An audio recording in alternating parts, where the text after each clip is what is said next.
El día de hoy, el grupo número 4 les va a hablar sobre los santos dedicados al servicio de los demás, la promoción y defensa de los valores cristianos. Integrantes: Carballo Dafne, Insuesta Daniela, Moreira Pamela, Peñafiel Ferela y Vargas Mirka. Santa Madre Teresa de Calcuta. Nació en Albania en 1910, aunque posteriormente naturalizada india. Su nombre secular era Agnes Coxa Bojaxhiu, que en la lengua de su país natal significa pequeña flor. Fue una figura clave para entender valores como la solidaridad, la generosidad, la humanidad y el amor incondicional. La Madre Teresa de Calcuta dedicó su vida a labores de ayuda y caridad en esa ciudad. Se dedicó a recorrer los barrios pobres, visitó familias, lavó las heridas de los niños y ayudó a los olvidados, entre ellos los leprosos y los llamados intocables. Teresa de Calcuta fundó a pedido de Dios una congregación religiosa al servicio de los más pobres entre los pobres de la India. Según han apuntado diversas publicaciones religiosas, la Madre Teresa tuvo varias visiones de Jesús y dialogó con él antes de fundar las Misioneras de la Caridad.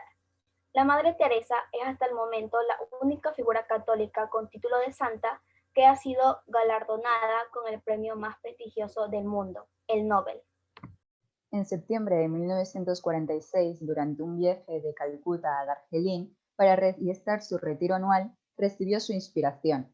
Mediante visiones, Jesús le reveló su dolor por el olvido de los pobres y le pidió que fundara una congregación religiosa dedicada al servicio de los más pobres. En el año de 1948 fue cuando obtuvo el permiso para ejercer su servicio pastoral como monja independiente. Después de un breve curso con las Hermanas Médicas Misioneras en Patna, volvió a Calcuta. En diciembre de ese mismo año, por primera vez, va a los barrios pobres ocupándose de los ancianos enfermos de la calle, a la vez que visitaba familias. Muchos saben que la Madre Teresa dedicó su vida a los pobres, pero no muchos sabían que no había pasado necesidad alguna para hacerlo, puesto que provenía de una familia albanesa de comerciantes de clase acomodada. De hecho, su padre, que murió cuando ella apenas tenía 8 años, por causas que se desconocen, era un activo participante en la vida política de Albania. Santa María Goretti, joven italiana que fue canonizada por la virtud de su vida y por haber muerto mártir por conservar su pureza. Su familia, cristiana y muy humilde, pero rica en bienes espirituales, vivía de la práctica de la agricultura en una pequeña propiedad que poseía en su localidad natal. Allí la niña vendía huevos, preparaba la comida para los campesinos, remendaba ropas y cuidaba de sus hermanos menores. Incluso preferiría comer lo que sobraba de las comidas para que todos se alimentasen bien. Prefería morir antes de que decir una mala palabra. Por dificultades económicas, su familia se asoció con los Serenelli, quienes no tenían un buen comportamiento y eran déspotas. Santa María Goretti ansiaba recibir la Eucaristía desde pequeña, y aunque no tenía los recursos económicos suficientes, sus vecinos la ayudaron en su preparación para el sacramento e incluso consiguieron las prendas que necesitaba para ese gran día. Esta pequeña y dulce mártir de la pureza, como la definió el Papa Pío XII, pese a no relacionarse con ningún joven de su edad, pues no acudía a la escuela y dedicaba todo el tiempo al trabajo, Alejandro Serenelli fijó sus ojos en María, con propósitos deshonestos. En varias ocasiones rechazó sus asaltos, pero en el último de ellos, su forzador le clavó 14 veces en el vientre un punzón, dejándola mortalmente herida. Al saber que no iba a sobrevivir, María recibió los sacramentos y antes de comulgar, perdonó de corazón a su asesino y pidió estar con él en el paraíso. Ella no se quejaba de los dolores, solamente ofreció sus sufrimientos a la Virgen María. Años después, Alessandro se convirtió, y este hecho impactante influenció a una de sus hermanas a convertirse en religiosa, en el Instituto de las Hermanas Franciscanas Misioneras de María. María fue beatificada en 1947 y canonizada 3 años después por el Papa Pío XII. Su festividad se conmemora el 6 de julio.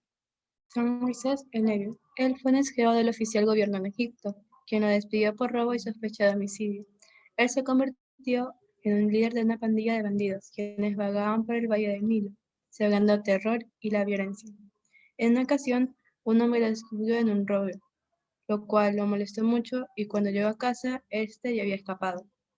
Se escondió en un monasterio, donde la influencia de los monjes fue tan grande que él se convirtió en uno de ellos. Un día, un grupo de ladrones querían robar en el monasterio, donde San Moisés estaba viendo. Él los sorprendió fuera de guardia y arrasó con ellos. San Moisés también es considerado como el apóstol de la no violencia. San Juan Pablo II. San Juan Pablo II, Polonia, 18 de mayo de 1920. Fue el Papa 264 de la Iglesia Católica y soberano de la Ciudad del Vaticano desde el 16 de octubre de 1978 hasta su muerte en 2005.